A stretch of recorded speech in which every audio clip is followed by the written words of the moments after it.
Hello everyone, welcome back to my YouTube channel. चलो इसमें आज हम सेलर और बायर का एरिया समझेंगे थोड़े अलग अंदाज में। यहाँ पर देखेंगे मार्केट ने क्या किया था। सबसे पहले यहाँ से हम समझना स्टार्ट करेंगे यहाँ से। और मार्केट यहाँ पर क्या किया था, 47,100 150 के बीच में क्लोजिंग दिया हुआ था। अब यहाँ पर क्या होगा, मार्केट यहाँ से डाउनफॉल करने के बाद मार्केट यहाँ पर क्लोजिंग दिया हुआ था। मार्केट यहाँ पर क्लोजिंग देने के बाद यहाँ पर सोचिए, मान लेते हैं इधर क्या है, बायर जो यहाँ पर सेलर होंगे, इधर जो सेलर होंगे वो क्या होंगे, मान लेते हैं बिंद्रा साहब हैं, ठीक है। यहाँ पर बिंद्रा साहब हैं। और जो यहाँ पर बायर होंगे उसे हम मान लेते हैं संदीप साहब हैं, ठीक है।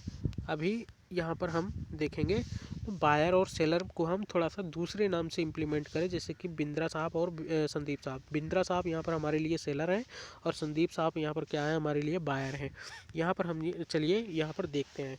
यहाँ पर मार्केट यहाँ पर क्या होता है, एक बार क्लोज करता है, यानी कि बिंद्रा साहब यहाँ पर बहुत अच्छा पैसा बना के उसके बाद निकल जाते हैं मार्केट से। अब मार्केट में यहाँ पर जब निकल जाते हैं मार्केट में, तब यहाँ पर क्या होता है, लास्ट टाइम में मार्केट में आ जाते हैं संदीप साहब। अपनी पूरी तैयारी के साथ अपनी टीम के साथ आते हैं और मार्केट को खूब जमकर बाई करते हैं। बट मार्केट यहीं पर क्लोज हो जाता है। और जब यहीं पर क्लोज हो जाता है तो मार्केट में क्या होता है कि अगले दिन जब ओपनिंग होती है मार्केट में, तो जहाँ से बिंद्रा साहब ने गिराया था मार्केट को, जहाँ से बिंद्रा साहब ने गिराया था मार्केट को, वहीं पर संदीप साहब ले जाके खोलते हैं मार्केट को। और जैसे ही मार्केट खुलता है तो सोचिए, मार्केट में बिंद्रा साहब को शॉक लग गया एकदम से। सोचे होंगे कि यहाँ पर हमने तो यहाँ से गिराया था मार्केट को, यहाँ पर कैसे खुल सकता है। अब जैसे ही मार्केट खुला होगा, यहाँ पर सोचिए, यहाँ पर संदीप साहब अपनी पूरी टीम को लेकर आए, बायर करना स्टार्ट कर दिए। अब बिंद्रा साहब को यहाँ पर बड़ा नुकसान हो गया होगा, यानी कि सेलर को नुकसान हुआ होगा। लेकिन यहाँ पर बिंद्रा साहब के का कॉन्फिडेंस लूज भी हो गया होगा, क्योंकि मार्केट जहाँ पर गिरा था, मार्केट जहाँ से गिरा था वहीं पर जाकर खुल जाता है। लेकिन बिंद्रा साहब भी कुछ कम दिमागदार नहीं है। वो सोचते हैं कि चलो ठीक है, यहाँ पर तुमने हमको 47,000 से उठाकर सीधे 48,000 के आसपास लाए हो। जैसे ही तुम 48,000 को टच करोगे या जैसे ही तुम 48,000 के आसपास आओगे, हम तुमको फिर से गिरा दिया करेंगे। तो मार्केट में क्या होता है कि बार बार यहाँ पर 48,000 के लेवल से मार्केट डाउनफॉल कर रहा था। लेकिन दो बार के बाद मार्केट यहाँ देखेंगे एक बार पुल बैक लिया हुआ है, अच्छा खासा ऊपर साइड में निकला हुआ। तो जैसे ही मार्केट थोड़ा सा ऊपर निकलता है, एक हाई लगाता है मार्केट में, यहाँ पर बिंद्रा साहब भी वैसा ही करते हैं जैसे पर यहाँ पर संदीप साहब ने लोगों को चौंकाया। यहाँ पर बिंद्रा साहब को चौंकाया, यहाँ पर संदीप साहब चौंका देते हैं। अब यहाँ पर क्या करते हैं, बिंद्रा साहब क्या करते हैं, सॉरी संदीप साहब यहाँ पर सोचते हैं बहुत अच्छा पैसा बन चुका है आज के दिन, थोड़ा प्रॉफिट बुकिंग कर लेते हैं। प्रॉफिट बुकिंग के साथ साथ क्या करते हैं, यहाँ पर बिंद्रा साहब आ जाते हैं और बिंद्रा साहब इसको मार्केट को शॉर्ट कर देते हैं। मार्केट थोड़ा सा डाउन खुल जाता है, तो मार्केट तक 48,000 के नीचे कई दिनों तक बना रह जाता है। क्यों बना रह जाता है दोस्तों, देखिए यहाँ पर क्या होता है, मार्केट यहाँ पर जो होता है, जैसे ही 48,000 को टच करता था मार्केट में बिंद्रा साहब आते थे, मार्केट को शॉर्ट कर देते थे। और बार बार ये टच करने के बाद मार्केट में देखेंगे एक थोड़ी सी ट्रेंड लाइन के जैसा चला हुआ है मार्केट में। यहाँ पर देखेंगे, मार्केट को कई बार मार्केट यहाँ पर टच करता था। ये एक ट्रेंड लाइन चल रही थी मार्केट में। और ये कैसे समझेंगे कि ये ट्रेंड लाइन कब ब्रेक होगी। अब देखिए, मार्केट जब किसी भी लेवल को या किसी भी रेजिस्टेंस को बार बार हिट कर रहा है, बार बार हिट कर रहा है, जब मार्केट को 3 से 4 बार हिट कर चुका होता है, 3 से 4 बार हिट कर चुका होता है, टच कर चुका होता है, तो वो रेजिस्टेंस हो या सपोर्ट हो, वो एक कमज़ोर सपोर्ट या रेजिस्टेंस हो जाता है। तो मार्केट में यहाँ पर क्या होता है, जब 3 बार हो चुका होता है, तो मार्केट में यहाँ पर संदीप साहब पूरा जोर लगाते हैं अपना। एक बार संदीप साहब पूरा जोर लगाते हैं पूरी टीम के साथ और कहते हैं कि अब यहाँ से मार्केट को ऊपर ले ही जाना है। तो मार्केट को जब यहाँ पर चौथी बार मार्केट इसे टच करता है, तो मार्केट इसे ब्रेक कर देता है। संदीप साहब इसको ब्रेक कर देते हैं, पूरा ब्रेक करने के बाद एक नया हाई बनाते हैं, अपने उसी हाई के पास आते हैं जहाँ पर पिछली बार इन्होंने मार्केट को ले आया था। तो मार्केट यहाँ सर आता है, उसके बाद सोचते हैं कि अब हम एक नए हाई पर आ चुके हैं, मार्केट एक पिछले वाले हाई के पास आ चुके हैं।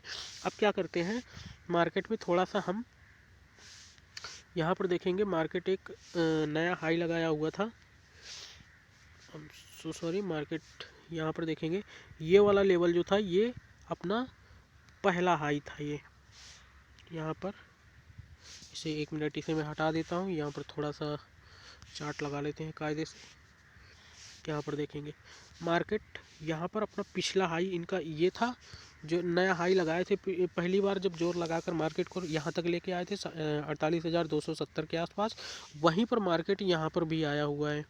यहाँ पर देखेंगे मार्केट जब यहीं पर आता है तो सोचते हैं संदीप साहब सोचते हैं कि अब देखो हम पिछली बार जहाँ पर थे वहीं पर आ गए हैं, तो चलो जितना पैसा मिल रहा है पहले उसे बुक कर लेते हैं। मार्केट में यहीं पर आते हैं, मार्केट में एक प्रॉफिट बुकिंग आती है और सोचते हैं कि मार्केट को थोड़ा सा यहाँ तक आने देते हैं। जब प्रॉफिट बुकिंग आती है तो मार्केट को सोचते हैं चलो जो ट्रेंड लाइन चल रही थी उसको थोड़ा एक बार टेस्ट करते हैं। इसे बोलते हैं मार्केट को रीटेस्ट करना।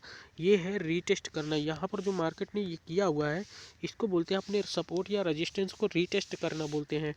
मार्केट में जब इसे रीटेस्ट करता है मार्केट, तब यहाँ से फिर मार्केट में एक बायर आता है, यानी कि ये संदीप साहब यहाँ पर फिर से आ जाते हैं। और संदीप साहब फिर से जब इसे बाई करते हैं तो सोचते हैं इसको 500 के पास ले चलते हैं।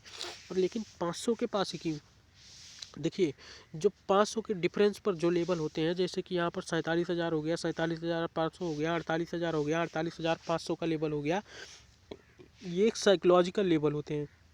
और साइकोलॉजिकल लेवल जो होते हैं वहाँ पर सेलिंग आने के चांसेस रहते हैं, यानी कि यहाँ पर सेलर भी बैठे हो सकते हैं और बायर भी बैठे हो सकते हैं। अब यहाँ पर 48,500 के आसपास देखिए सेलिंग आई हुई है।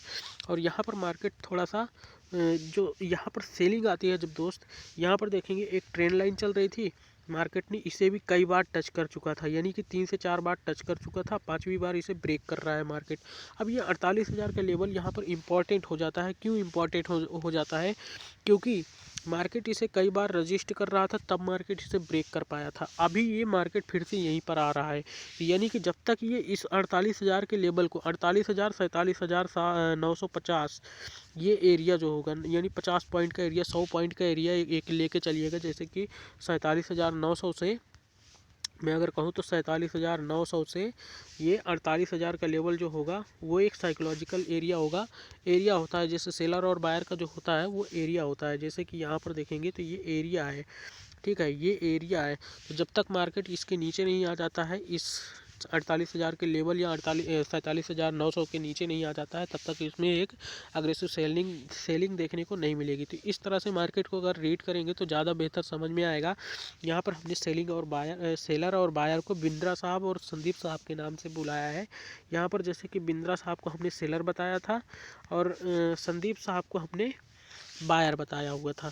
तो दोस्तों इस तरह से मार्केट को रीड करना समझिए, पहले मार्केट की साइकोलॉजी को समझिए। मार्केट के हर छोटे छोटे पॉइंट्स को अगर समझेंगे डेली डेली एक एक पॉइंट, तो आपको एक बेहतर नॉलेज मिल सकेगी और आपके स्किल में सुधार आएगा, तो आप मार्केट में अच्छा पैसा बना पाएंगे।